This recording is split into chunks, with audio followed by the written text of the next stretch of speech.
નમસ્કાર વિદ્યાર્થી મિત્રો, હું ભરત ડોંગા વિડિયો લેક્ચરની અંદર આપનું સ્વાગત કરું છું। 12મા ધોરણની અંદર પહેલા ચેપ્ટરની વાત કરવી છે, એની અંદર વિધેયની વ્યાખ્યા।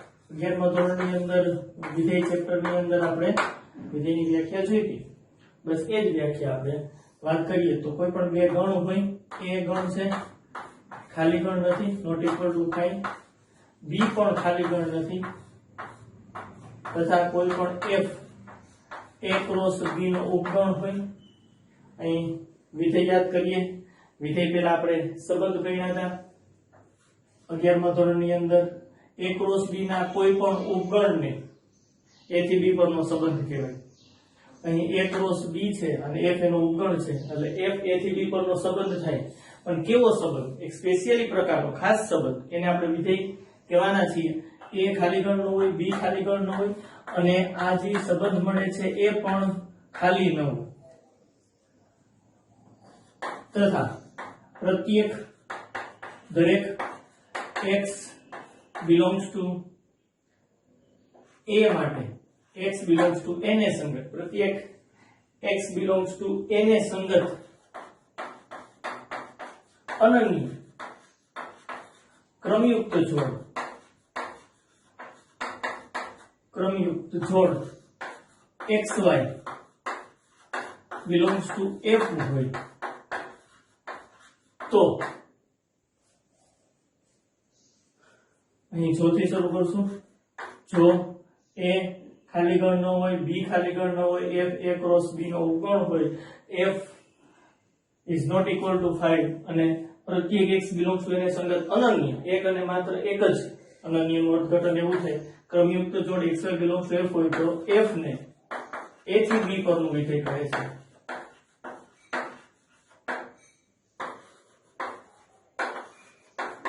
આ વિધેયની વ્યાખ્યા છે। અહીં ઉદાહરણ દ્વારા વિધેય સમજવાનો પ્રયત્ન કરીએ। વ્યાખ્યા ઉપરથી આમ તો સ્પષ્ટ થાય છે કે આ પ્રકારની વાત કહી છે કે અનન્ય પ્રદેશ, સહપ્રદેશ 11મા ધોરણની અંદર આ બધી જ આપણે ચર્ચા કરી છે। પણ પાછું એક વખત ઉદાહરણ નંબર 1 એની અંદર ધારો કે હું ગણ a આ પ્રકારનો રાખું 1 2 અને 3, ત્યારે ગણ b હું આ પ્રકારનો રાખું 1 4 9 અને 16, આ રીતનો રાખું। a થી b ની વારે વાત કરવી છે તો આ રીતનું એક વિધેય બનાવવું। f a થી b પરના વિધેયને સંકેતમાં આમ લખાય f, પછી આ બે ટપકા a થી b, કિરણાકૃતિ વડે દર્શાવીએ તો આ a છે, આ b છે, મારે f ને કિરણાકૃતિ વડે દર્શાવવું છે।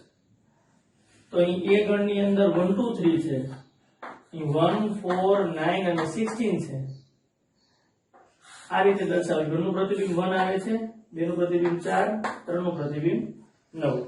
આમ પણ આપણે લખી શકીએ f of 1 બરાબર 1, f of 2 બરાબર 4 અને f of 3 બરાબર 9। આવી તેની વાત છે। અહીં સ્પષ્ટતા કરી દઈએ, આપણે કે તમે જે આ a જુઓ છો એને વિધેય f નો પ્રદેશ ગણ કહેવાય, પ્રદેશ ગણ ડોમેન। તો પ્રશ્ન થાય b ને વિધેય f નો સહપ્રદેશ કહેવાય, કોડોમેન, સહપ્રદેશ ગણ કહેવાય।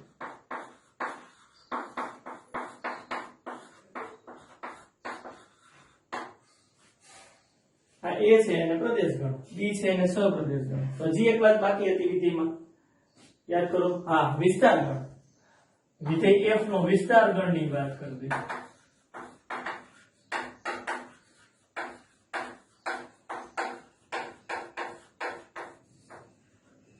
રેન્જ ઓફ f નો વિસ્તાર ગણની વાત કરીએ તો એવા y કે જ્યાં xy belongs to f થાય, આ પ્રકારની વાત હોય। પ્રતિબિંબનો ગણ ટૂંકમાં કેવું હોય તો એને વિસ્તાર ગણ કહેવાય। પાછી મૂળભૂત વાત વ્યાખ્યા ઉપર આવી જઈએ। વ્યાખ્યા શું કહેવા માંગે છે કે ગણ એ ખાલી ગણ નથી, નોટ ઇક્વલ ટુ 5. ગણ બી ખાલી ગણ નથી, પ્રતિબિંબો મળે છે એટલે f પણ ખાલી નથી. અહીં મારે f લખવું હોય તો હું આ રીતનું લખી શકું. f જો f of 1 બરાબર 1 એટલે ક્રમયુક્ત જોડ 1 1 થાય. 1 ને 1 સાથે સંબંધ છે એટલે કે વિધેયનો સંબંધ છે. 2 4 ક્રમયુક્ત જોડ 2 4 આની અંદર આવશે. ક્રમયુક્ત જોડ 3 9 આની અંદર આવશે. વિધેય આ પણ 5 નથી.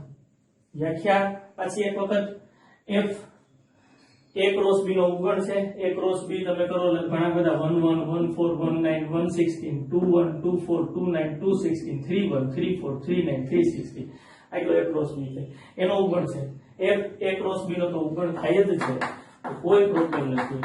આ શરતનું તો પાલન થાય જ છે. તો તમે જોઈ શકો છો a ખાલી ગણ નથી, b ખાલી ગણ નથી, f a ક્રોસ b નો ઉપગણ છે. f is not equal to 5 છે, ખાલી ગણ નથી. હવે આના પછીની શરત પ્રત્યેક x belongs to એને સંગત અનન્ય ક્રમયુક્ત જોડ મળવી જોઈએ. ખાસ જોજો, અનન્ય ક્રમયુક્ત જોડ મળવી જોઈએ. અનન્ય ક્રમયુક્ત જોડ, અનન્યનું અર્થઘટન આપણે કર્યું હતું એક અને માત્ર એક મળે છે. તો કે હા, એક ને સંગત એક જ ક્રમયુક્ત જોડ 1 1 મળે છે. 2 ને સંગત એક જ ક્રમયુક્ત જોડ 2 4 મળે છે. 3 ને સંગત એક જ ક્રમયુક્ત જોડ 3 9 મળે છે. એટલે આ f છે ને એ વિધેય છે, સ્પષ્ટ આપણને ખબર પડે, કારણ કે વિધેયની વ્યાખ્યાનું પાલન થાય છે. અનન્યતા છે, એક અને માત્ર એક ક્રમયુક્ત જોડ મળે છે. પ્રત્યેક દરેક x belongs to ગણ એના બધા જ ઘટકને સંગત એક અને માત્ર એક ક્રમયુક્ત જોડ મળે છે. જોઈ શકાય છે એક ને સંગત એક ક્રમયુક્ત જોડ 1 1, 2 ને સંગત એક ક્રમયુક્ત જોડ 2 4, 3 ને સંગત એક ક્રમયુક્ત જોડ 3 9. તો a થી b પરનું વિધેય છે. વિધેયની વ્યાખ્યા કરી. હજી વિધેયની વ્યાખ્યા આપણને સ્પષ્ટ થાય એના માટે આપણે વિધેય નથી એવા ઉદાહરણો આપણે લેવા છે, જેથી કરીને આપણને સ્પષ્ટ ખબર પડે કે વિધેય કેને કહેવાય ને કેને ના કહેવાય, ક્યારે વિધેય બને ને ક્યારે ન બને. આ વાત આપણે કરવી છે. તો તમે જોઈ શકો છો પેલા જ ઉદાહરણની અંદર આપણને સ્પષ્ટ થાય છે કે અહીંયા સહપ્રદેશ, હવે આપણને ખબર છે કે આને પ્રદેશ ગણ કહેવાય, આને સહપ્રદેશ ગણ કહેવાય, અને વિસ્તાર ગણ પ્રતિબિંબોનો ગણ અહીંયા આપણે લખવું હોય તો લખી શકીએ વિસ્તાર ગણ. y જ્યાં xy belongs to x, f xy belongs to f, આનો y લખવાનો છે પ્રતિબિંબ, એટલે y આપણે x આને કહીએ તો આને y કહી શકાય. ક્રમયુક્ત જોડ xy છે તો અહીંયા 1 આવશે, અહીંયા 4 આવશે અને 9 આવશે. આ આપણો સહપ્રદેશમાંથી વિસ્તાર ગણ મેળવો એટલે કે પ્રતિબિંબનો ગણ મેળવો. આ રીતની વાત છે. વિધેયકનો વિસ્તાર ગણ, પ્રદેશ ગણ, સહપ્રદેશ ગણ બધું ક્લિયર થઈ ગયા પછી આપણે પાછું વિધેય છે કે નહીં એ ચેક કરવા માટે રેડી થઈ ગઈ. અહીંયા 16 બચે છે. સહપ્રદેશનું ઘટક 16 પ્રદેશના કોઈ ઘટક સાથે જોડાયેલ નથી. પ્રદેશના બાકીના બધા ઘટક સહપ્રદેશના અનન્ય ઘટક સાથે જોડાયેલા છે. 16 એક બચે છતાં વિધેય છે, કારણ કે વિધેયની વ્યાખ્યામાં પ્રદેશનો પ્રત્યેક ઘટક સંકળાયેલો હોવો જોઈએ એવી વાત કરી છે, અને એને સંગત અનન્ય ક્રમયુક્ત જોડ મળવી જોઈએ એવી વાત કરી છે. સહપ્રદેશની કોઈ વાત નથી કરી. ખાસ મગજમાં રાખવા જેવી બાબત છે. એટલે આ પેલું વિધેય થશે. હવે આપણે હજી એક ઉદાહરણ અહીંયા લેવું છે. ઉદાહરણ નંબર 2 એક લઈએ. ધારો કે હું એક વિધેય આ પ્રકારનું બનાવી નાખું છું. ખાસ જોજો, એક આ પ્રકારનું વિધેય આપણે બનાવી નાખીએ છીએ. અહીંયા c લઈ લઈએ, આ d ગણ લઈ લઈએ. નવું ઉદાહરણ છે એટલે નવા નામ આપ્યા છે. ab ની જગ્યાએ cd લખ્યા છે. અને આ રીતની વાત કરીએ 1 2 3, આની અંદર અહીંયા 1 4, આ રીતની વાત કરીએ 1 અને 4. હવે પ્રતિબિંબ કેવા મળે છે એ જોઈએ. વિધેય f જ છે. 1 નું પ્રતિબિંબ 1 મળે છે, 2 નું પ્રતિબિંબ પણ 1 મળે છે, 3 નું પ્રતિબિંબ 4 મળે છે. આ રીતની વાત છે. ચાલો, તો આ વિધેય છે. f c થી d પરનું વિધેય છે કે નહીં? c થી d પરનું વિધેય છે એવો પ્રશ્ન પૂછ્યો છે આપણને. પ્રદેશ ગણમાં કોઈ વાંધો નથી. સહપ્રદેશ ગણની અંદર બે નોટ ઇક્વલ ટુ 0 છે. આને આપણે ક્રમયુક્ત જોડ બનાવીએ તો 1 1 પછી 2 1 ને 3 4, એટલે કે a ક્રોસ b અહીંયા c ક્રોસ d નો ઉપગણ થશે. આ f છે એ c ક્રોસ d નો ઉપગણ થશે. a અને b આ બંને નોટ ઇક્વલ ટુ 0 છે, એટલે કે 5 છે. a અને b નોટ ઇક્વલ ટુ 5 છે, અને f પણ ખાલી ગણ નથી, રિક્ત ગણ નથી. f ની અંદર કોણ કોણ આવે છે ઈ જોઈ લઈએ. f ની અંદર આવશે 1 1 પછી 2 1 અને 3 4. અહીં સ્પષ્ટ જોઈ શકાય છે કે f તો ખાલી નથી જ. બધી જ શરતો અનન્યતાનું પાલન થાય છે કે નહીં એ વાત આપણે ચેક કરીએ. તો અહીં જુઓ તમે, એક ને સંગત એક જ ક્રમયુક્ત જોડ 1 1 મળે, બે ને સંગત એક જ ક્રમયુક્ત જોડ 2 1 મળે, 3 ને સંગત એક જ ક્રમયુક્ત જોડ 3 4 મળે. ખાસ જોજો બધાય અનન્યતાનું પાલન થાય છે. એકને સંગત એટલે કે એના માટે અનન્ય ક્રમયુક્ત જોડ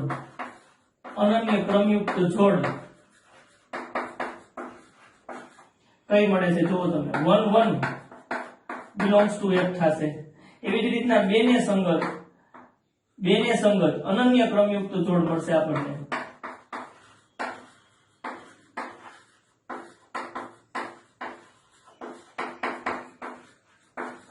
કઈ મળે છે જુઓ દીને 2 1 belongs to F મળે છે.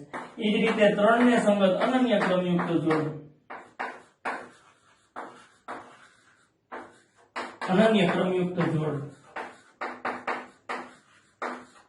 થ્રી 4 મળે છે. તો F વિધેય થશે. આ F છે વિધેય છે. આ વિધેયના ઉદાહરણ દેખાય આ રીતે વિધેય થાય છે. હવે આપણે એ જોઈએ કે વિધેય ક્યારે. ઉદાહરણ નંબર 3 તો એની અંદર F વિધેય રાખીએ A થી B. ખાસ જોજો આ પ્રકારની વાત આપણે કરીએ. A છે અહીં B છે પણ એની અંદર 1 2 3 રાખીએ. F A થી B પરનું વિધેય બનાવવું છે. અહીં 1 4 9 અને 16 રાખીએ. ચાલો આ રીતની વાત કરીએ.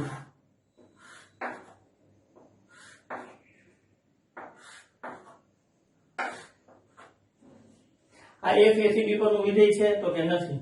તો A is not equal to 5 છે, B is not equal to 5 છે અને F પણ ખાલી ગણ નથી. F A ક્રોસ B નો ઉપગણ પણ છે. F લખીએ તો આ રીતનું થશે. F લખીએ આપણે તો 1 નું પ્રતિબિંબ 1 આવે છે, 1 નું પ્રતિબિંબ 4 પણ આવે છે, 2 નું પ્રતિબિંબ 9 આવે છે અને 3 નું પ્રતિબિંબ 16 આવે છે. આ પણ ખાલી ગણતો નથી જ. બધી શરતો પણ પ્રત્યેક x belongs to એને સંગત અનન્ય ક્રમયુક્ત જોડ મળવી જોઈએ એનું પાલન થતું નથી. કેમ નથી થતું? કારણ કે આપણે સ્પષ્ટ લખી શકીએ બંને સંગત એટલે કે એક માટે બે ક્રમયુક્ત જોડ મળે છે.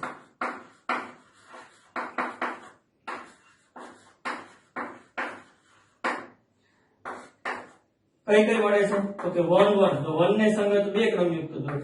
એક 1 1 belongs to F મળે છે અને બીજી 1 4 belongs to F મળે છે. અને તેથી આપણે સ્પષ્ટ કહી શકશું કે F વિધેય નથી.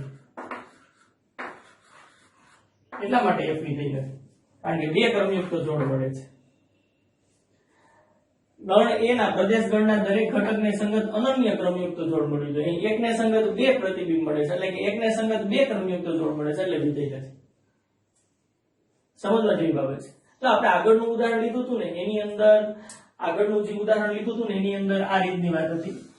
આગળ જે ઉદાહરણ 2 ની વાત કરીએ છીએ તો એની અંદર આ 1 2 અને 3 હોય, 1 4 9 અને 16 હોય. તો આ રીતનું થાય. ખાસ જોજો આ રીતનું થાય. આ A અને B આ નોંધ કર્યા જેવી બાબત છે, નોટ કર્યા જેવી બાબત છે. આ રીતની વાત આવે. F A થી B આમ વ્યાખ્યાયિત કરીએ તો F વિધેય થશે. F વિધેય છે A થી B પરનું વિધેય છે. પૂછો શા માટે? કેમ? કારણ કે અહીં અનન્યતાનું પાલન થાય છે. એકને સંગત એક જ ક્રમયુક્ત જોડ 1 1 મળે છે. એકને સંગત બે ક્રમયુક્ત જોડ મળતી નથી. એમ બેને સંગત પણ એક જ ક્રમયુક્ત જોડ 2 1 મળે છે. 3 ને સંગત એક જ ક્રમયુક્ત જોડ 3 4 મળે છે. તો હવે થોડોક આઈડિયા ક્લિયર થાય છે. સપ્રદેશના કોઈ ઘટક બચે તો આપણને કઈ વાંધો નથી. પ્રદેશનો કોઈ ઘટક બચવો જોઈએ નહીં. પ્રદેશના દરેક ઘટકને સંગત આપણને પ્રતિબિંબ મળવું જોઈએ. ઈ પહેલી ક્લિયરિટી. અને મળે પણ ઈ એ રીતે કે દરેકમાંથી એક જ તીર નીકળવું જોઈએ. એટલે દરેકને સંગત અનન્ય ક્રમયુક્ત જોડ મળવી જોઈએ. જો કોઈ એવો ઘટક આપણને મળે કે જેમાંથી બે તીર નીકળે છે એટલે આપણે એવું કહી શકીએ કે એકને સંગત બે ક્રમયુક્ત જોડ મળે છે એટલે વિધેય બનતું નથી. આ રીતની વાત છે. બહુ સિમ્પલ વાત છે. હજી એક લાસ્ટ ઉદાહરણ લઈએ. ઉદાહરણ નંબર 4 એટલે વિધેયની વાત આપણને એકદમ ક્લિયર થઈ ગઈ. એની અંદર આ જ F A થી B પરનું જ વિધેય બનાવીએ. આ A ગણ અને B ગણ વિધેય આ રીતનું આ વખતે વ્યાખ્યાયિત કરીએ. 1 4 9 16. ખાસ જોજો 1 નું પ્રતિબિંબ 1 આવે છે, 2 નું પ્રતિબિંબ 4 આવે છે. આ જ પ્રકારની વાત છે. આ f a થી b પરનું વિધેય નથી એવું મારે કહેવું પડશે. a થી b પરનું વિધેય નથી. શા માટે? કારણ અહીંયા સ્પષ્ટ થાય છે. કારણ કે પ્રદેશનો એવો ઘટક છે, પ્રદેશ ગણ એની અંદર 3 આપણને મળે છે. એવા 3 બિલોંગ્સ ટુ a માટે, પ્રદેશના ઘટક 3 માટે કોઈ પણ એક પણ ક્રમયુક્ત જોડ મળતી નથી. સ્પષ્ટ અહીં વ્યાખ્યામાં કીધું છે કે પ્રત્યેક x બિલોંગ્સ ટુ a ગણ એના દરેક ઘટકને સંગત અનન્ય ક્રમયુક્ત જોડ મળવી જોઈએ. xy બિલોંગ્સ ટુ f થવું જોઈએ. અહીં 3 ને સંગત એક પણ ક્રમયુક્ત જોડ મળતી નથી. તમે f લખો તો આ રીતનો f આવશે, f લખો તો 1 1 આવશે અને 2 4 આવશે. એટલે કે 1 ને સંગત અનન્ય ક્રમયુક્ત જોડ મળે, 2 ને સંગત અનન્ય ક્રમયુક્ત જોડ મળે, 3 ને સંગત એક પણ ક્રમયુક્ત જોડ મળતી નથી. એટલે કે 3 સ્વપ્રદેશના કોઈ ઘટક સાથે સંકળાયેલ નથી, 3 માંથી તીર નથી નીકળતું, એટલે આપણે એવું કહી શકીએ કે આ એક વિધેય નથી. હવે એકદમ ક્લિયર થઈ ગઈ વિધેયની વ્યાખ્યા. વિધેય કેને કહેવાય? તો મિત્રો હવે તમે આ 4 ઉદાહરણ પરથી સ્પષ્ટ કરી જ શક્યા છો, છતાં એક વખત ચાલો મારી સાથે વિધેય કેને કહેવાય? તો કે ગણ a અને b હશે. a ને વિધેયનો પ્રદેશ ગણ કહેવાય, b ને સહપ્રદેશ ગણ કહેવાય. એટલે કે ડોમેઇન અને કોડોમેઇન પ્રતિબિંબથી જે ગણ બને છે. અહીં પ્રતિબિંબની વાત કરીએ તો 1 4 9 16, એટલે કે વિસ્તાર ગણ અને સહપ્રદેશ ગણ સમાન થાય છે. અહીં વિસ્તાર ગણની વાત કરીએ તો અહીં વિસ્તાર ગણનો પ્રશ્ન જ નહીં આવે, કારણ કે વિધેય નથી બનતું. અહીં આપણે વિસ્તાર ગણની વાત કરીએ અને RF ટૂંકમાં રેન્જ ઓફ f લખાય, તો અહીં વિસ્તાર ગણની વાત કરીએ તો પ્રતિબિંબનો ગણ, પ્રતિબિંબ આપણને 1 અને 4 મળે છે, કારણ કે વિધેય છે 1 અને 4 નોટ કર્યા જેવી બાબત. એટલે વિસ્તાર ગણ આપણને 1 અને 4 મળે છે, અને સહપ્રદેશ ગણ 1 4 9 અને 16. તો ક્લિયર કરજો, વિસ્તાર ગણ અને સહપ્રદેશ ગણ બે સમાન નથી. a ને પ્રદેશ ગણ, b ને સહપ્રદેશ ગણ, અને સહપ્રદેશ ગણના સંકળાયેલા ઘટકો એટલે કે પ્રતિબિંબોનો ગણ એટલે વિસ્તાર ગણ થાય. આવી રીતની વાત છે. પાછું વિધેયની વ્યાખ્યામાં આવી જાય આપણે તો a માંથી પ્રદેશ ગણમાંથી આપણને એક પણ ઘટક એવા ન મળવા જોઈએ કે જેને સંગત પ્રતિબિંબ ન મળે, એટલે કે દરેક ઘટકને સંગત અનન્ય ક્રમયુક્ત જોડ મળવી જોઈએ. હા, એવા ઘટક પણ ન ચાલે કે જેમાંથી 2 તીર નીકળતા હોય, એટલે કે એ ઘટક સહપ્રદેશના 2 ઘટક સાથે સંકળાયેલો હોય અથવા તો 2 થી વધારે ઘટક સાથે સંકળાયેલો હોય. અને જો આવું થાય તો આપણે એવું કહી શકીએ કે એ ઘટકને સંગત અનન્ય એટલે કે એક અને માત્ર એક ક્રમયુક્ત જોડ મળતી નથી, ઝાઝી બધી ક્રમયુક્ત જોડ મળે છે અને તેથી વિધેય નથી. એકદમ શોર્ટ ની અંદર પ્રદેશ ગણના દરેક ઘટકમાંથી એક અને માત્ર એક તીર નીકળવું જોઈએ. સહપ્રદેશમાં પછી ગમે ત્યાં પ્રતિબિંબની અંદર ગમે તે સંખ્યા સાથે સંકળાય તો ચાલે. ધારો કે કોઈ વિદ્યાર્થી આવી રીતની આકૃતિ દોરી નાખે 1 2 3, અહીં 1 4 9 અને 16, આ ગણ a છે અને આ b છે, પાછી એક નોટ કર્યા જેવી બાબત છે. આવું પ્રકારનું વિધેય કોકને વિચાર આવે કે બધાને 4 સાથે જોડાવવું છે, આ વિધેય થશે? તો કે થશે. શા માટે? કારણ કે પ્રદેશનો દરેક ઘટક સંકળાયેલો છે, કોઈ બચતું નથી. આ બે મુદ્દા એવા છે 3 અને 4 કે જેમાં વિધેય નથી બનતું. અહીં વિધેય નથી બનતું, નથી મળતું, કારણ કે f ને સંગત 1 ને સંગત 2 ક્રમયુક્ત જોડ મળે છે એટલે વિધેય નથી. અહીં એક વાત છે વિધેય નથી એવી. આ બે ઉદાહરણ છે.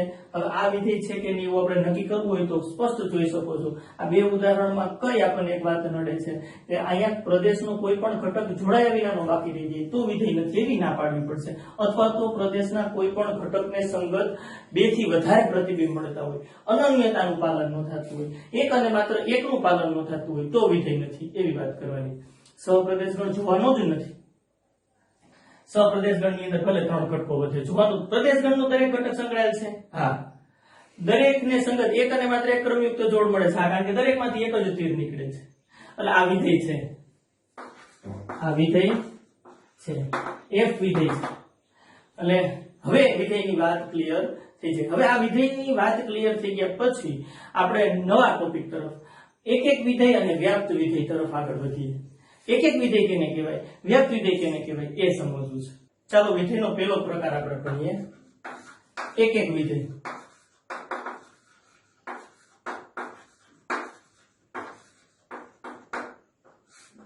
એક એક વિધેય. હા, અર્થઘટન એવું થઈ એક ઘટક સાથે સંકળાયેલ હોય તો નેગેટિવ વિધેય કહેવાય. બહુ સિમ્પલ છે. વ્યાખ્યા સ્પષ્ટ લખવી તો f a થી b વિધેય છે, a થી b પરનું કોઈ પણ એક વિધેય છે. સ્પષ્ટ પેલા વિધેય તો હોવું જ જોઈએ, પછી એનો પ્રકાર આવે એક એક વિધેય. f a થી b પ્રકારનું વિધેય છે. કયા પ્રકારની કન્ડિશનની વાત છે તો કે એની અંદર પ્રત્યેક x1 અને x2 આવા બે ઘટકો લખીએ belongs to a માટે પ્રત્યેક x1 x2 belongs to a માટે x1 is not equal to x2 હોય. so x1 is not equal to x2 હોય અને આપણને એના પ્રતિબિંબ f of x1 અને f of x2 આ બંને પણ જુદા જુદા મળે, not equal to મળે, તો f ને એક એક વિધેય કહે છે. બહુ સિમ્પલ વાત છે. એક એક વિધેયની વાત. એક એક વિધેયનું ઉદાહરણ સમજતા પહેલા અનેક એક વિધેયની વાત પણ મારે કરી દેવી છે. એટલા માટે કે એક એક ઉદાહરણ સમજવામાં આપણને સહેલું પડશે. બીજી હજી એક મારે વાત કરી દેવી છે અનેક એક વિધેય, પછી બંને સાથે સમજીએ.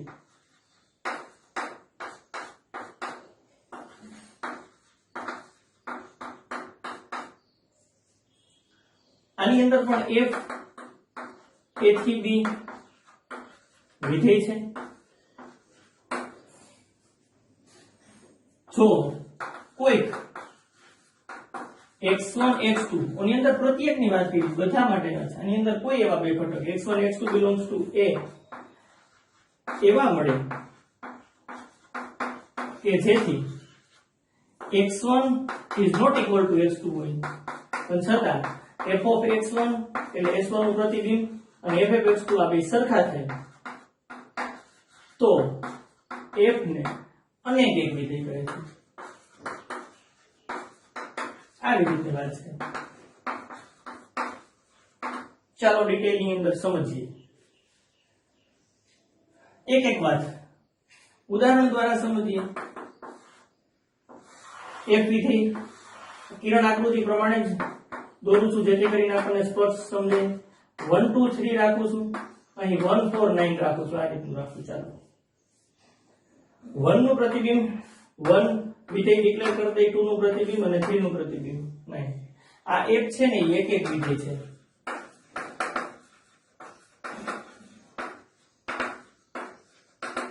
અહીં વ્યાખ્યા સ્પષ્ટ કરી x1 x2 belongs to a એટલે a ના કોઈ પણ બે ઘટક 1 2 રાખી શકાય, 1 3 રાખી શકાય, એ જ રીતે 2 3 રાખી શકાય. x1 x2 not equal to બે જુદા જુદા હોય તો એના પ્રતિબિંબ પણ f of x1 અને f of x2 બે જુદા જુદા મળશે, not equal to મળશે. એટલે કે વાત આવી છે જો f of 1 બરાબર 1 છે, f of 2 બરાબર 4 છે, f of 3 બરાબર 9 છે. આ રીતનું છે. f of 1 બરાબર 1 છે, f of 2 બરાબર 4 છે, f of 3 બરાબર 9 છે. આ રીતે છે. તો તમે જોઈ શકો છો 1 is not equal to 2 તો f of 1 અને f of 2 ની વાત કરીએ એટલે કે પ્રતિબિંબ ની વાત કરીએ. 1 અને 2 નું પ્રતિબિંબ ચાલો ચેક કરો. 1 અને 2 નું પ્રતિબિંબ 1 નું પ્રતિબિંબ f of 1 બરાબર 1 છે, f of 2 બરાબર 4 છે. આ સરખા નથી. કોઈ પણ બે પેર પ્રત્યેકની વાત કરી છે, પ્રત્યેકની વાત કરી છે. દરેક x1 x2 belongs to a માટેની વાત છે એટલે મારે બધું જ ચેક કરવું પડશે. 1 અને 3 ધારો કે સરખા નથી તો f of 1 બરાબર 1 છે, f of 3 બરાબર 9 છે. આ પણ સરખા નથી. એ જ રીતે હજી એક વિકલ્પ લઈ લઈએ. 2 અને 3 સરખા નથી તો f of 2 એટલે 4 અને f of 3 એટલે 9. આ પણ સરખા નથી અને તેથી આપણે આ વિધેયને એક એક વિધેય કહેવાય. અને મેં પહેલા જ વ્યાખ્યા લખી, પહેલા જ વાત કરી હતી એક ઘટક સાથે જોડાયેલો હોય એટલે એક નું પ્રતિબિંબ 1 2 નું 4 3 નું 9 સ્પષ્ટ દેખાય છે. એક એક વિધેય. હવે એક એક વિધેય નથી એવા વિધેયને અનેક એક કહેવાય. અનેક વાત કરીએ. ઉદાહરણ નંબર 2 દ્વારા સમજવાનો પ્રયત્ન કરીએ. ચાલો તો એક આવું વિધેય હું બનાવું છું પાછું a થી b 1 2 3 આની અંદર 1 4 અને 9 જ રાખીએ. ચાલો 1 નું પ્રતિબિંબ અહીં 1, 2 નું પ્રતિબિંબ 4 અને 3 નું પ્રતિબિંબ પણ 4. આવી રીતની વાત કરીએ તો સ્પષ્ટ આની અંદર જોઈ શકાય છે આ વિધેયને g નામ આપીએ g f g h વિધેયનું ગમે નામ આપી શકાય નવું નામ આપ્યું નવું ઉદાહરણ છે એટલે g of 1 બરાબર 1 g of 2 બરાબર 4 અને g of 3 બરાબર 4 આ પેલા કોઈને એ પ્રશ્ન નથી ને કે આ g વિધેય જ નથી આ હવે નો હોવો જોઈએ કારણ કે વિધેયની વાત ક્લિયર થઈ ગઈ છે g છે એ વિધેય છે a થી b પરનું વિધેય છે એમ કારણ કે દરેકને સંગત અનન્ય ક્રમયુક્ત જોડ મળે છે એમાંથી એક જ તીર નીકળે છે સહપ્રદેશ ની અંદર ભલે 2 અને 3 નું પ્રતિબિંબ 4 મળતું હોય અનન્યતાનું પાલન થાય છે પ્રદેશનો દરેક ઘટકને સંગત અનન્ય ક્રમયુક્ત જોડ મળવી જોઈએ એકને સંગત એક ક્રમયુક્ત જોડ 2 4 અને 3 4 દરેક ઘટકને સંગત એક જ ક્રમયુક્ત જોડ મળે આપણે ટૂંકમાં યાદ રાખ્યું હતું બધામાંથી તીર નીકળવા જોઈએ અને એક અને માત્ર એક જ તીર નીકળવું જોઈએ એટલે કે ઘટક અનન્ય ઘટક સાથે સંકળાયેલો હોવો જોઈએ એટલે એને વિધેય કહી શકાય વિધેય છે નો પ્રોબ્લેમ હા એક એક છે તો એક એક માટે વાત એવી હતી x1 અને x2 બે નોટ ઇક્વલ હોય તો પ્રતિબિંબ પણ નોટ ઇક્વલ હોવા જોઈએ અહીં સ્પષ્ટ જોઈ શકો છો 2 અને 3 એવા આપણને મળે છે કે નોટ ઇક્વલ છે x1 અને x2 બંને પ્રદેશના ઘટકો છે જુદા જુદા છે છતાં પ્રતિબિંબની વાત કરો ચાલો f(2) અને f(3) f(2) યાની 4 અને f(3) યાની 4 એટલે આ બે સરખા આવે છે એટલે કે fx1 અને fx2 આ બે સરખા થાય છે તો તમે વ્યાખ્યા પ્રમાણે જોઈ શકો x1 is not equal to x2 છે છતાં બેના પ્રતિબિંબ સરખા છે એટલે કે આ વિધેય એક એક નથી આને g અહીં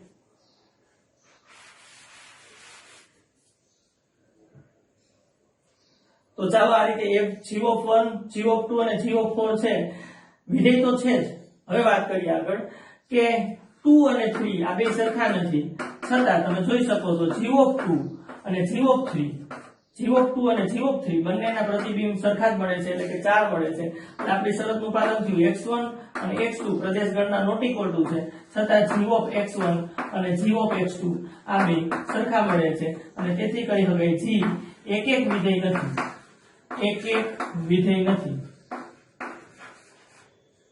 તો આ વિધેયને હા અનેક એક કહેવાય અનેક એક વિધેય છે અનેક એક આ એક એક વિધેય અનેક એક જો અનેક ઘટકો એક ઘટક સાથે જોડાયેલા અર્થઘટન કરજો અનેક એક થી વધારે ઘટકો એક જ ઘટક સાથે જોડાયેલો હોય એ પ્રકારના વિધેયને અનેક એક કહેવાય એક ઘટક સાથે જોડાયેલો હોય એને એક એક કહેવાય નામ એવા ગુણ છે યાદ રહી એમ છે હા એક થી વધારે ઘટકો એક જ ઘટક સાથે સંકળાયેલા હોય સહપ્રદેશના એટલે કે અનેક એક આ પ્રકારના વિધેયને અનેક એક કહેવાય તો હજી તમને મગજમાં એવો પ્રશ્ન થતો હોય વિચાર આવે કઈ એક અનેક વિધેય કરીએ તો એક અનેક વિધેય બને જ નહીં કારણ કે વિધેય જ ન બને ચેક કરવું છે કરો ચાલો 1 2 3 ચેક કરવું જો આપણે 1 4 9 તમે કઈ વાત કરી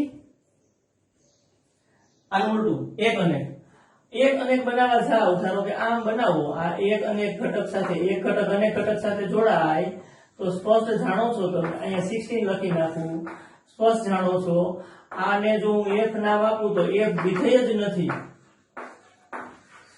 શા માટે કારણ કે એકને સંગત બે પ્રતિબિંબ મળે છે એટલે એકને સંગત બે ક્રમયુક્ત જોડ મળે છે વિધેયની વ્યાખ્યાનો ભંગ થાય વિધેય જ નથી આ રીતની વાત છે તો વિધેયના આ બે પ્રકાર આપણે જોઈએ એક એક વિધેય અને અનેક એક વિધેય એક અનેકની વાત કરી શકાય નહીં એક ઘટકનું પ્રતિબિંબ એક મળે એને એક એક વિધેય અનેક ઘટકો જો એક ઘટક સાથે જોડાયેલા હોય તો એને અનેક એક વિધેય કહેવાય અને સ્પષ્ટ છે x1 અને x2 બે સરખા ન હોય છતાં એના પ્રતિબિંબ સરખા આવે તો એને અનેક એક કહેશું અને દરેક વખતે પ્રત્યેક x1 x2 belongs to a માટે x1 is not equal to x2 અને f(x1) is not equal to f(x2) થાય તો આવા પ્રકારના વિધેયને એક એક વિધેય કહેશું આ એક એકની વાત છે ચાલો હવે વ્યાપ્ત વિધેયની વાત કરીએ હજી એક પ્રકાર આપણે જોવો છે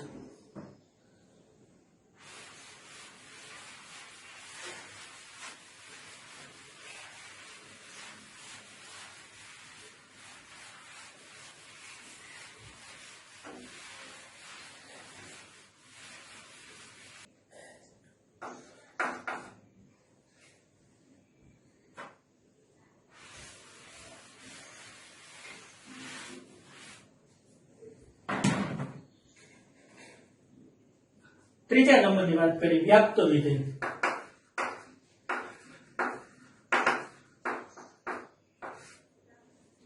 f a થી b પરનું વિધેય છે.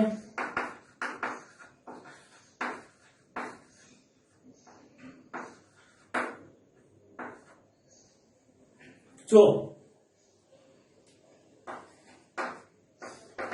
f નો વિસ્તાર ગણ પ્રતિબિંબોનો ગણ અને સહપ્રદેશ ગણ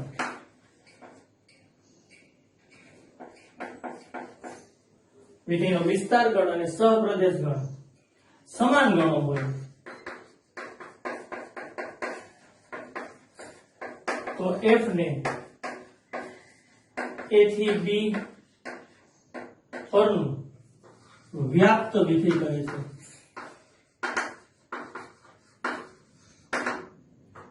તો f છે વ્યાપ્ત છે એવું કહી શકાય.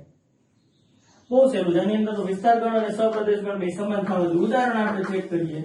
ઉદાહરણ f a થી b રાખીએ. ચાલો 1 2 3 1 4 9 આ a આ b અને વિધેય f બનાવીએ. 2 નું પ્રતિબિંબ 4 3 નું 9. f of 1 બરાબર 1 છે, f of 2 બરાબર 4 છે, f of 3 બરાબર 9 છે. આવી રીતના છે. આનો વિસ્તાર ગણ લખીએ તો પ્રતિબિંબનો ગણ 1 4 અને 9. સહપ્રદેશ આનો b છે, સહપ્રદેશ ગણ b છે. ચાલો બે સમાન છે તેથી f વ્યાપ્ત છે. વ્યાપ્ત વિધેય અહીં આપણે સ્પષ્ટ જોઈ શકાય છે f a થી b પરનું વ્યાપ્ત વિધેય છે કારણ કે એનો સહપ્રદેશ ગણ અને વિસ્તાર ગણ બે સમાન છે. હા, આપણને એ વાત હોય કે એવું ઉદાહરણ લખી શકાય કે જે વ્યાપ્ત નથી થતું તો વધારે સ્પષ્ટ આપણે થઈ શકીએ. તો એક h વિધેય રાખીએ. ચાલો c થી d આવું બનાવીએ. c ગણ d ગણ હા 1 2 3 આ પ્રકારે 1 4 9 અને 16 થોડો ફેરફાર કર્યો છે આની અંદર. 1 નું પ્રતિબિંબ 1 2 નું 4 3 નું 9. અહીં આપણે રેન્જ ઓફ h rh લખીએ પ્રતિબિંબ તો 1 4 અને 9 આવે છે પ્રતિબિંબનો ગણ. જ્યારે સહપ્રદેશની વાત લખીએ સહપ્રદેશની વાત લખીએ સહપ્રદેશ ગણ d છે અને d ની અંદર 1 4 9 16 આવી રીતની વાત છે. બે સરખા નથી આમ છે. વિસ્તાર ગણ આખો સહપ્રદેશ ગણની અંદર સમાઈ જાય એ તો થતું જ હોય. ઉગણ થાય પોતે પોતાનો ઉગણ થાય કે સરખા થશે તો ઉગણ નિશાની થશે જ. ઇક્વલ ટુ નથી તો આ h છે ને એ વ્યાપ્ત વિધેય નથી. h વ્યાપ્ત વિધેય નથી. ખાસ મગજમાં લખ્યા જેવી બાબત છે. હા, તો મેં ટૂંકમાં તમને કીધું કે અહીંયા 16 લખી નાખું તો આ તો મારે આ ઉદાહરણ ચેકવું નહીં. 16 અહીં લખી નાખું તો વિસ્તાર ગણ અને સહપ્રદેશ ગણ બે સમાન નહીં થાય. સમાન ન થાય એટલે વ્યાપ્ત વિધેય નથી. વિધેય તો થાય છે, વ્યાપ્ત નથી. આવી રીતે વાત છે. તો આને બીજી રીતમાં લખી બીજી મેથડમાં લખવું હોય સેકન્ડ મેથડની અંદર તો આમ ન લખી શકીએ કે પ્રત્યેક y belongs to b સહપ્રદેશ માટે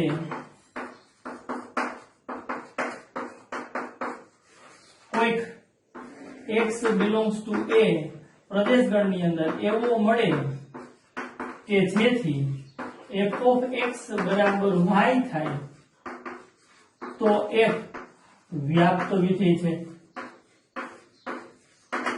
આ પ્રત્યેકની નિશાની છે. વ્યાપ્ત માટે y belongs to b પ્રત્યેક સહપ્રદેશના ઘટક માટે દરેક સહપ્રદેશના ઘટક માટે f of x બરાબર y વિધેય f a થી b નું વિધેય લખ્યું છે. ત્યારની વાત છે. f of x બરાબર y એટલે x નું પ્રતિબિંબ y અથવા તો આમ કેવું હોય તો કહી શકાય 11મા ધોરણ પ્રમાણે y નું પૂર્વ પ્રતિબિંબ x. અહીં x હોય તો એનું પ્રતિબિંબ y તો y નું પૂર્વ પ્રતિબિંબ x.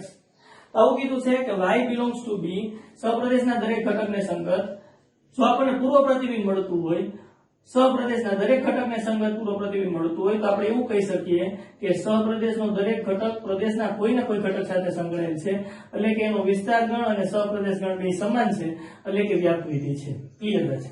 અહીંયા આપણે જોઈ શકાય છે કે બી એટલે કે આ સહપ્રદેશ નો દરેક ઘટકને સંગત આપણને પૂર્વ પ્રતિબિંબ મળે છે. 1 ને સંગત પૂર્વ પ્રતિબિંબ 1, 4 ને સંગત પૂર્વ પ્રતિબિંબ 2, 9 ને સંગત પૂર્વ પ્રતિબિંબ 3, એમ y ને સંગત પૂર્વ પ્રતિબિંબ x. સહપ્રદેશના દરેક ઘટકને સંગત પૂર્વ પ્રતિબિંબ મળે છે. આ એવી વાત કહેવા માંગે છે કે y belongs to b સહપ્રદેશ માટે x આપણને પ્રદેશમાં એવો મળે કે જેથી f(x) બરાબર y થાય, એટલે y ને સંગત પૂર્વ પ્રતિબિંબના ની વાત અસ્તિત્વ હોય અને દરેક ઘટક માટે મળતી હોય તો એવા વિધેયને વ્યાપ્ત વિધેય કહેવાય. અહીંયા જુઓ તો 1 ને સંગત પૂર્વ પ્રતિબિંબ 1 મળે છે, 4 ને સંગત પૂર્વ પ્રતિબિંબ 2 મળે છે, 9 ને સંગત પૂર્વ પ્રતિબિંબ 3 મળે છે, 16 ને સંગત પૂર્વ પ્રતિબિંબ મળતું નથી. એટલે 16 ને સંગત x આપણને પ્રદેશ ગણમાંથી એવો મળતો નથી કે જેથી કરીને h(x) બરાબર y લખી શકાય, એટલે કે h(x) બરાબર 16 લખી શકાય, એટલે કે 16 ને સંગત પૂર્વ પ્રતિબિંબ નથી મળતું અને એટલે જ 16 પ્રતિબિંબોના ગણમાં નહીં આવે, એટલે કે 16 વિસ્તાર ગણમાં નહીં આવે, એટલે વિસ્તાર ગણ 1 4 9 થશે, જ્યારે સહપ્રદેશ ગણ 1 4 9 16 થશે અને બે ગણ સમાન નહીં થાય, એટલે કે વ્યાપ્ત વિધેય નથી. આ વ્યાપ્ત વિધેયની ડિટેલિંગની અંદર આપણે વાત કરી. તો આ રીતે વિદ્યાર્થી મિત્રો એક એક અનેક એક અને વ્યાપ્ત વિધેયની વાત થઈ.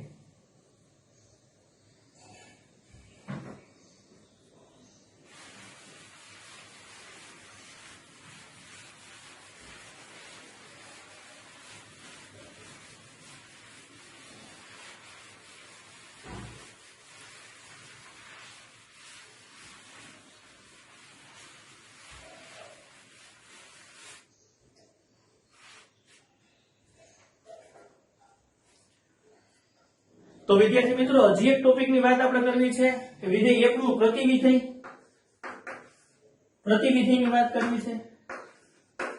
કઈ રીતે વ્યાખ્યાયિત થઈ? ઇન્વર્સ ફંક્શન પ્રતિવિધેય. તો f a થી b પ્રકારનું વિધેય હોય,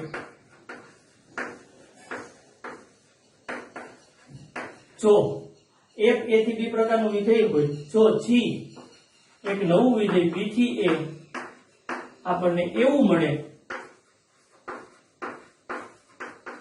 કે જેથી સંયોજન લ્યો GOF બરાબર IA એટલે કે તદેવ વિધેય થાય, તથા FOG બરાબર IB તદેવ વિધેય આવું થાય તો G ને F નું પ્રતિવિધેય કરે છે.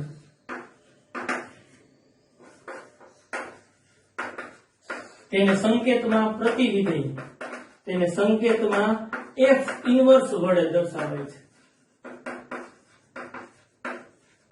એટલે કે આવું થયું G બરાબર F ઇન્વર્સ. આ પ્રતિવિધેયની વ્યાખ્યા. પ્રતિવિધેય સમજવું ચાલો આપણે. એક A થી B પ્રકારનું વિધેય છે. ઉદાહરણ દ્વારા સમજીએ પ્રતિવિધેય કેવી રીતના મળે છે. F A થી B નું વિધેય છે. A ગણ લઈ લઈએ, B ગણ લઈ લઈએ, 1 2 3 લઈ લઈએ, 1 4 9 લઈ લઈએ. આ પ્રકારની વાત છે. એટલે f(1) બરાબર 1 છે, f(2) બરાબર 4 છે, f(3) બરાબર 9 છે. આ વિધેય છે.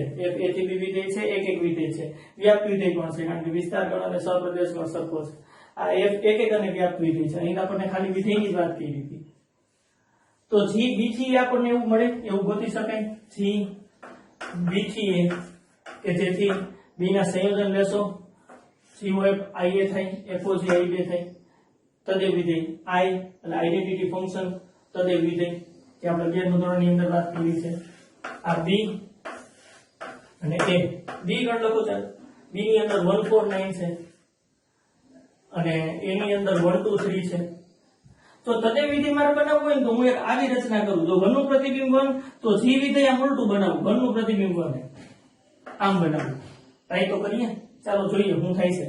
2 નું પ્રતિબિંબ 4 મારે તદેવ વિધેય પ્રતિબિંબ તેનું તે જ મળે. તો 2 નું પ્રતિબિંબ 4 થાય તો હું આની અંદર G વિધેય આવું બનાવું. 4 નું પ્રતિબિંબ 2. 3 ની પ્રતિબિંબ 9 તો આની અંદર આવું બનાવું. 9 નું પ્રતિબિંબ 3. એટલે કે આ રીતની વાત મને મળી. G(1) બરાબર 1, G(4) બરાબર 2 અને g of 9 9 g of 9 બરાબર 3 તો તદે વિધેય થશે ચાલો જીને સંયોજન લઈએ GOF મેળવીએ ચાલો GOF સંયોજન ની અંદર આપણે વાત કરી પહેલા f લખીએ તો a થી b પર ની વાત આવે આમ બચાય f અને g નું સંયોજન ઉલટેથી બચાય f આવે g ની વાત કરીએ તો g છે ઈ b થી a છે તમે સ્પષ્ટ જોઈ શકો છો r અને d r f ઉપગણ dg આ શરતનું પાલન થાય તો જ સંયોજન મળે r f એટલે f નો વિસ્તાર ગણ રેન્જ ઓફ f f નો વિસ્તાર ગણ અહીંયા લખીએ 1 4 અને 9 છે dg ડોમેઇન ઓફ g અહીંયા dg લખીએ છીએ rf આપણે લખ્યું રેન્જ ઓફ f નો વિસ્તાર ગણ 149 અને અહીંયા dg લખીએ છીએ આપણે એટલે કે g નો પ્રદેશ ગણ ઈ b છે b ની અંદર 149 છે આપણે જોઈ શકીએ છીએ ઉપગણ થાય છે પોતે પોતાનું ઉપગણ થાય પાલન થાય છે એટલે સંયોજન મળશે ક્યાંથી ક્યાંનું મળશે તો કે અહીંથી અહીંયાનું તેથી એનું મળશે ફંક્શન વ્યાખ્યાયિત આમ કર્યું છે GOF x બરાબર g f of x પ્રત્યેક x belongs to a પ્રદેશ ગણમાંથી લેવાના છે ચાલો તદે વિધેય થાય છે કે નહીં ચેક કરો GOF 1 પછી GOF 2 અને GOF 3 કારણ કે ગણ એની અંદર 1 2 3 ઘટકો છે હવે પ્રતિબિંબમાં જોજો તદે વિધેય તો જ થાય 1 નું પ્રતિબિંબ 1 આવે 2 નું પ્રતિબિંબ 2 આવે 3 નું પ્રતિબિંબ 3 આવે તો તદે વિધેય થાય ચાલો આગળ વધીએ ચેક કરીએ g f of 1 x ની જગ્યાએ g f of 1 યાની f of 1 યાની 1 છે અને g of 1 બરાબર 1 છે આવે છે 1 નું પ્રતિબિંબ 1 આવે છે નો પ્રોબ્લેમ એ જ રીતે GOF 2 શોધીએ g f of 2 બરાબર g f of 2 યાની 4 છે અને g of 4 યાની 2 છે આવે છે 2 નું પ્રતિબિંબ 2 આવે છે આ પ્રકારે g વિધેય મેળવું કામ કરી ગયું કારણ કે તદે વિધેય થાય g f of 3 ચાલો g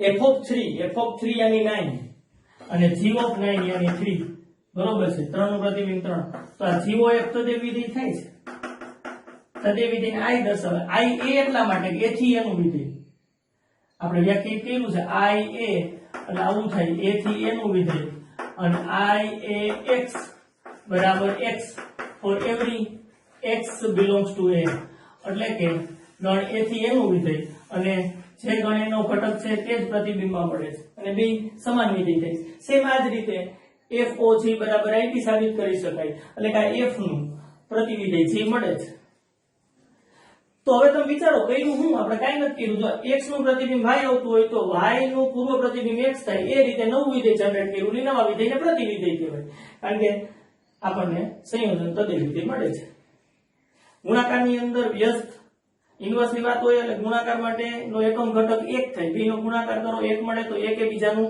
વ્યસ્ત કહેવાય 5 નું વ્યસ્ત 1/5 કારણ કે 2 નો ગુણાકાર કરીએ તો 1 આવે સંયોજનની અંદર અત્યારે વિધેયની જ્યારે વાત કરતા હોય તો પ્રતિવિધેય ઇન્વર્સ વ્યસ્ત જેવી જ વાત થાય વ્યસ્ત નહીં વ્યસ્ત જેવી જ વાત થાય અને એ ઓની અંદર ગુણાકારમાં એકમ ઘટક 1 હતો અહીં આઇડેન્ટિટી ફંક્શન તદે વિધેય છે એટલે કે બે નું ગુણાકારની પણ સંયોજન બે વિધેયનું સંયોજન જો તદે વિધેય થાય તો એક ને બીજાનું પ્રતિવિધેય કહેવાય આ રીતે વાત છે મગજમાં ખાસ રેખા જેવી વાત છે અહીં સંયોજનની વાત છે સંયોજન જો તદે વિધેય થાય તો એક ને બીજાનું પ્રતિવિધેય કહેવાય આ રીતે વ્યાખ્યા છે થોડું ડિટેલની અંદર સમજીએ જો મેં અહીંયા x રેખા હોત તો એનું પ્રતિબિંબ y આવત તો f of x બરાબર y થાત વ્યાપકતામાં જઈએ તો b ગણની અંદર અહીંયા મારે y લેવા પડત અને એનું ઉલટું કરત તો x એટલે કે g of y બરાબર x થાત તો આ રીતની પ્રતિવિધેયની વાત છે જો f a થી b હોય અહીંયા લખતા જાય f a થી b હોય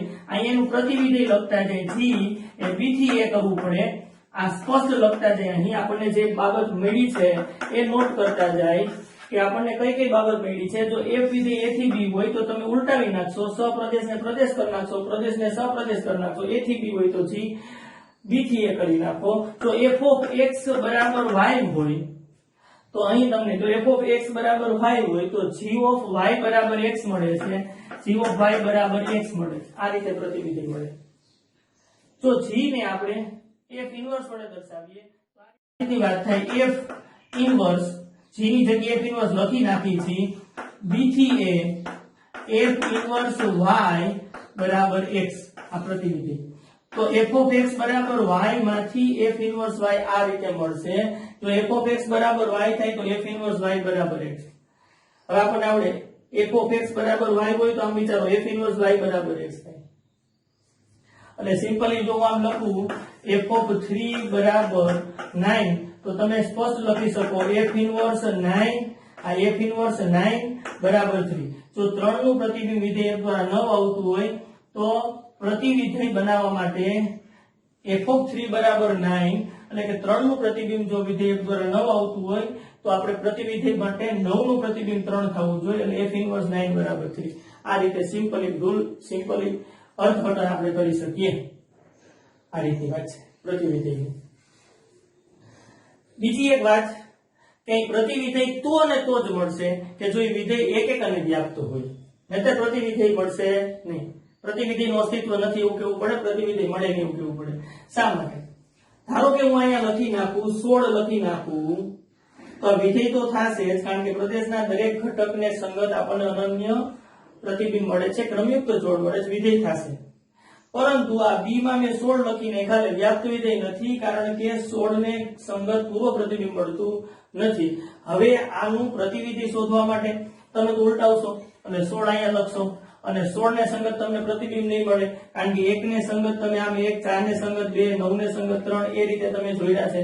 તો 16 ને સંગત જોડવા માટે પ્રદેશમાં કોઈ પણ ઘટક નથી, પૂર્વ પ્રતિબિંબ નથી, તો 16 ને સંગત પ્રતિબિંબ નહીં મળે તો g વિધેય જ નહીં બને, કારણ કે g ના પ્રદેશનો 16 નામનો ઘટક સપ્રદેશના કોઈ ઘટક સાથે જોડાયેલ નથી, એને સંગત અનન્ય ક્રમયુક્ત જોડ મળતી નથી અને તેથી વિધેય નથી.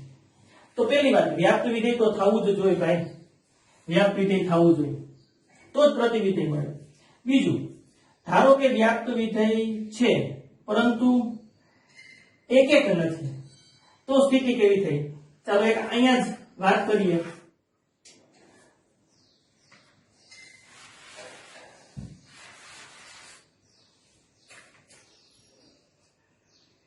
તો ચાલો અહીંયા વાત કરીએ આપણે. એક આ રીતનું ઉદાહરણ લઈ લઈએ. 1 2 3 1 અને 4